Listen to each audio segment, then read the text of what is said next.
Okay, so you want to own a McDonald's franchise, put your name behind the restaurant, watch the drive-through fill before breakfast is over, and let one of the most recognizable brands in the world do the hard part of bringing customers to you. The sign is already famous. The menu is already understood. Mobile orders begin printing before anyone on your crew has time to wonder whether the day will be busy. And a typical franchise restaurant can produce a little more than $4 million in annual sales. That is the fantasy. A known brand, a full line, and millions of dollars moving through one building. Here is the contradiction. One operator once controlled 10 McDonald's restaurants, still had millions of dollars in sales, and ended up in bankruptcy with liabilities more than twice its assets. The restaurants did not have to look abandoned for the economics to be in serious trouble. The signs could stay on, customers could keep ordering, employees could keep showing up. The business could remain visible while the owner's control was disappearing underneath it. So the real question is not whether McDonald's can attract customers. It can. The question is what you are actually buying, which claims reach the restaurant's money before you do, and how a business this busy can still become financially weak. Before you get near one of those registers, McDonald's has to decide whether it wants you operating the system at all. The company currently says a candidate should have at least $750,000 in personal funds that are not borrowed and are not tied up as collateral. That does not include at least $100,000 in recommended working capital for each restaurant. It does not include the additional money McDonald's recommends in case the opportunity requires you to relocate, and money does not shorten the training.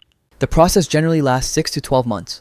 The company expects the franchisee to understand the restaurant from the inside and commit to its daily operation.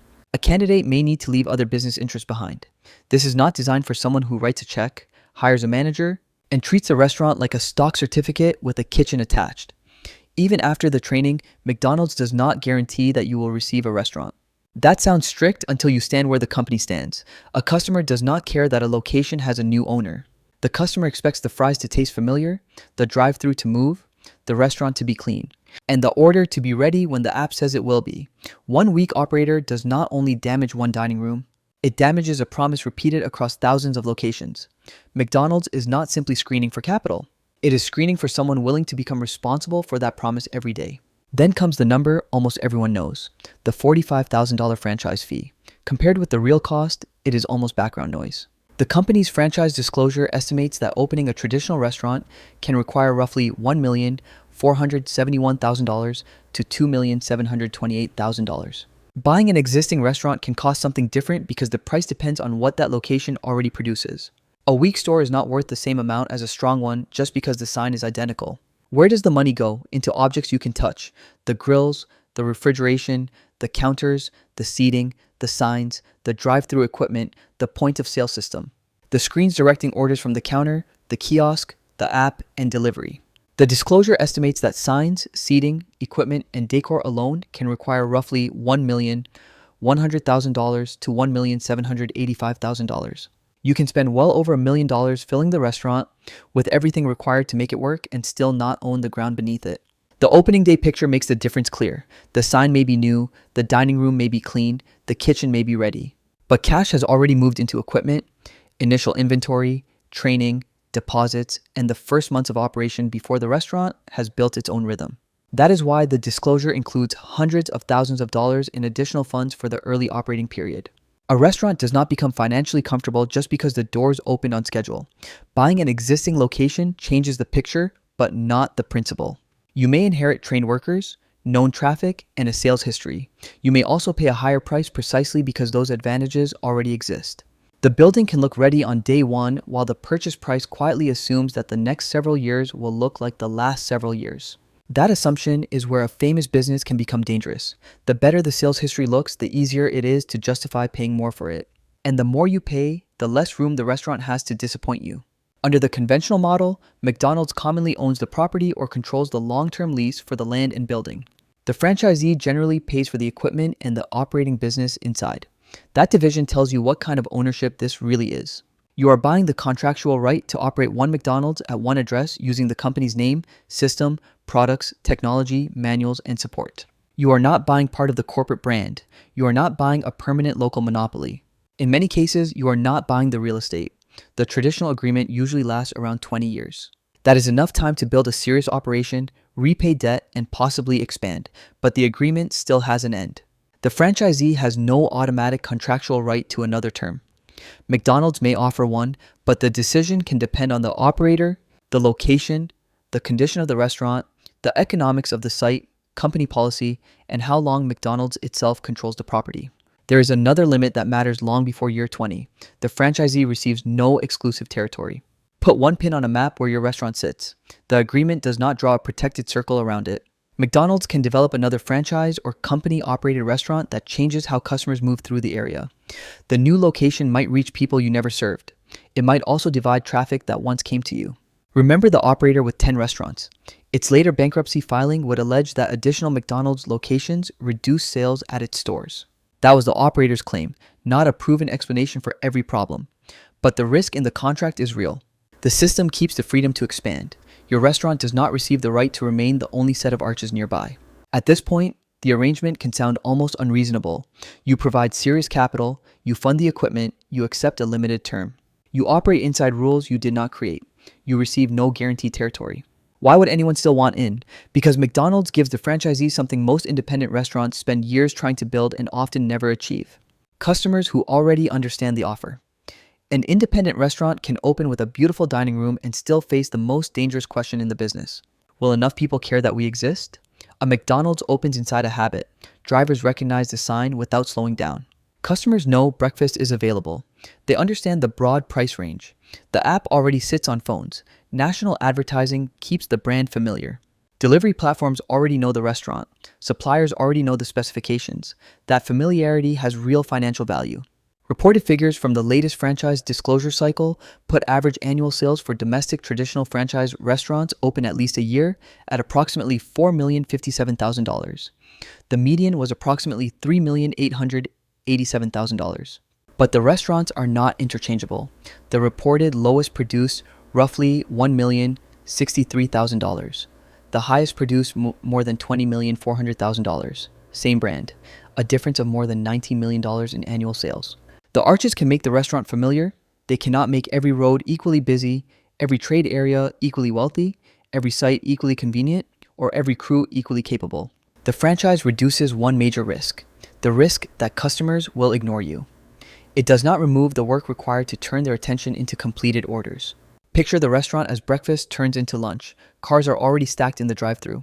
A delivery driver arrives, a mobile order appears. Someone at the counter changes an order. One worker is late. Then a machine needs attention. The restaurant cannot pause one channel while it fixes another. The orders keep entering. This is where the business earns or loses small amounts of money over and over again. A few extra seconds on one order barely matter. Add those seconds across a long line and customers begin leaving. One missing item creates a refund.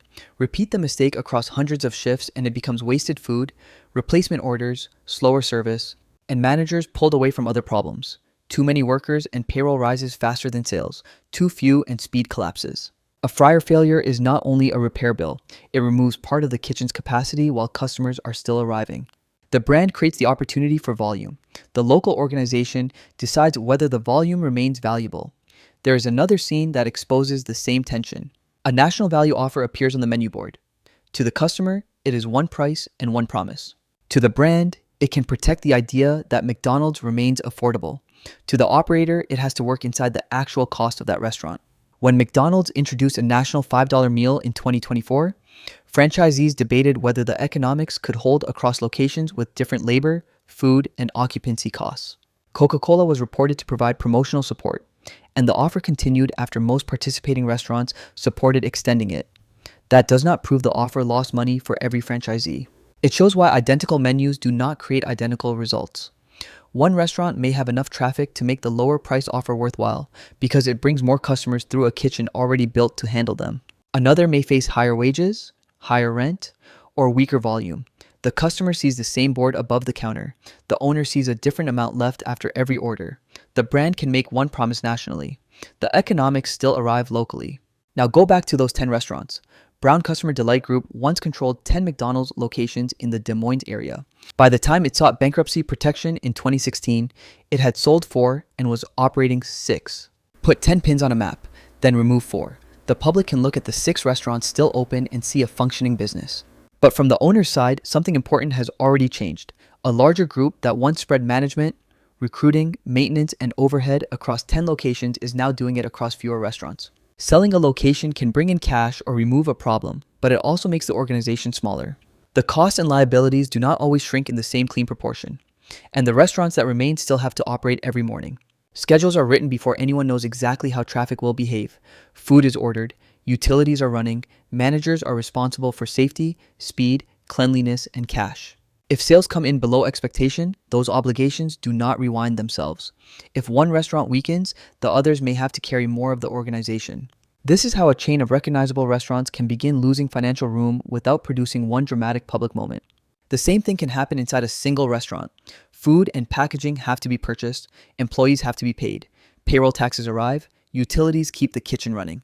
Advertising is required. Maintenance, insurance, cleaning, technology, supplies, and professional services continue whether the month feels strong or weak. The company's franchise disclosure gives a useful example using a restaurant with $3,400,000 in annual sales. In that example, the cost of sales is approximately $954,000. Other operating expenses are approximately $1,567,000.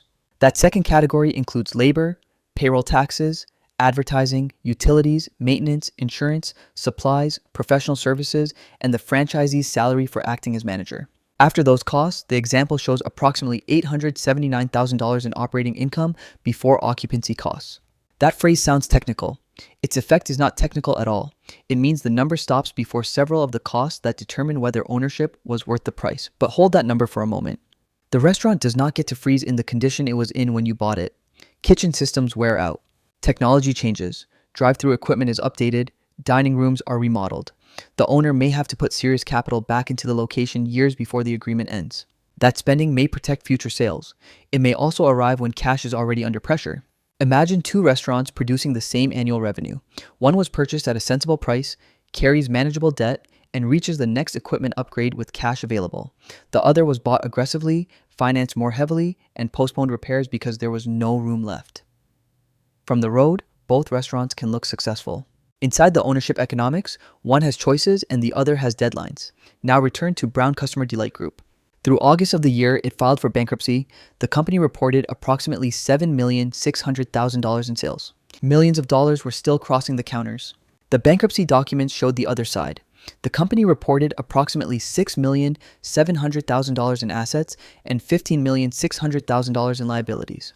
It said sales had fallen by approximately $4,500,000 during the previous year. It reported a loss of just under $900,000. The operator cited increased fast food competition and alleged that additional nearby McDonald's restaurants had reduced sales. Again, that was the operator's account. It does not prove that nearby development caused the entire failure, and it does not make bankruptcy the normal franchise outcome. What it proves is more precise. The signs can remain recognizable while the owner loses options. At 10 restaurants, a weak location is one problem inside a larger group. At 6, the same weakness can carry more weight. A repair that once felt routine becomes harder to absorb. A manager supporting several restaurants becomes more important. A sale that reduces debt may also reduce the group's ability to spread overhead. Then come the decisions no customer sees. Do you delay an upgrade to protect cash? Do you sell another location? Do you borrow more to preserve the restaurants you still have? Do you reduce support around the system and ask fewer people to cover more? Each decision may relieve pressure today while making tomorrow less forgiving. That is how control disappears, not necessarily with a locked door, but with fewer good choices every time another bill arrives. Now return to the $879,000. The disclosure calls it operating income before occupancy costs. It still excludes rent, it excludes the royalty paid to McDonald's, it excludes depreciation, it excludes interest on the money used to acquire or equip the restaurant, it excludes income taxes. This is the hidden subtraction inside the $4 million sales story. Take the royalty first. Many newly opened restaurants and certain transferred restaurants pay McDonald's a royalty equal to 5% of gross sales. In the $3,400,000 example, that is $170,000. Then comes rent. There is no single honest rent number for every McDonald's because the amount depends on the location and the agreement. Use 10% only as an illustration. On $3,400,000 in sales, rent would be $340,000. Start with $879,000. Subtract the $170,000 royalty. Subtract the $340,000 in rent. Approximately $369,000 remains before depreciation, interest, and income taxes. That can still support a very attractive business under the right purchase price and debt load. But it is not the number a viewer imagines after hearing that the restaurant sells $4 million a year. And it is not even the final amount available to the owner. Now change only one part of the deal. At 12% rent, the same restaurant with the same sales and the same operating performance would have approximately $301,000 remaining before depreciation, interest, and taxes. The crew did not become worse. The menu did not change. The line did not get shorter. The contract changed the owner's result. That is the structural tension running through the franchise. McDonald's receives payments tied to gross sales. The operator benefits from the same sales, but only after funding the food, the crew, the local operation, the required advertising, the property arrangement, the royalty, the debt, and the reinvestment needed to keep the restaurant competitive. The brand makes customer demand more predictable. The owner's remaining cash is still highly dependent on the location, the lease, the price paid, the debt used, and the quality of daily execution. This also explains why more than 90% of McDonald's franchise owners operate at least 2 restaurants. Several locations can share experienced supervisors, bookkeeping, recruiting, maintenance support, and local knowledge. One week at one restaurant does not define the entire group. A strong operator can build managers and systems instead of personally reacting to every missed shift and broken machine. But the Brown case shows why scale has to be built carefully. More restaurants mean more opportunities for healthy cash flow. They also mean more leases, more equipment, more employees, more debt, and more places where declining traffic can begin. Expansion helps when every additional restaurant strengthens the organization. It hurts when obligations grow faster than the group's ability to support them. So does owning a McDonald's franchise work? The strong version begins before the first order. The restaurant is purchased at a price its sales can support.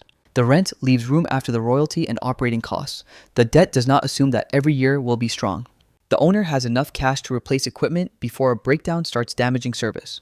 Experienced managers protect speed, food safety, staffing, and cleanliness without requiring the owner to solve every shift personally. If the owner expands, the locations are close enough to share support, but not so dependent on one traffic pattern that the whole group weakens together.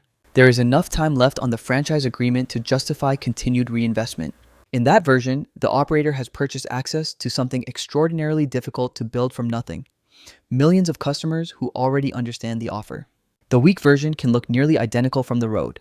The purchase price was too high. Debt assumes perfect traffic. Rent takes too much of the sales. Equipment replacement is delayed. Staffing problems slow the restaurant. Another location changes the trade area. The franchise term is getting shorter while the restaurant still needs more capital. The dining room can be open. The drive-thru can be full. The financial room can still be disappearing. That is the lesson inside the 10-location operator. The company did not need to lose every customer before it lost control. It needed sales to fall far enough that the liabilities, fixed obligations, and remaining restaurants became harder to support. Now return to the first picture. The sign is glowing beside the road, mobile orders are printing, the drive-thru is full, customers are arriving without anyone having to explain what McDonald's is. That is real value. It is why people commit years, move cities, and put millions of dollars into the system. But you are not buying the line of cars. You are buying the right for a limited time to serve that line under someone else's brand, inside someone else's system, often on property someone else controls. And between the customer's payment and your return stand the crew, the food, the equipment, the rent, the royalty, the debt, and every decision required to keep the restaurant worthy of the sign above it. If the volume is strong, the price is sensible, the debt is controlled, and the operation stays disciplined, that position can build serious wealth. If those conditions fail, the restaurant can keep looking like McDonald's long after it stops feeling like ownership.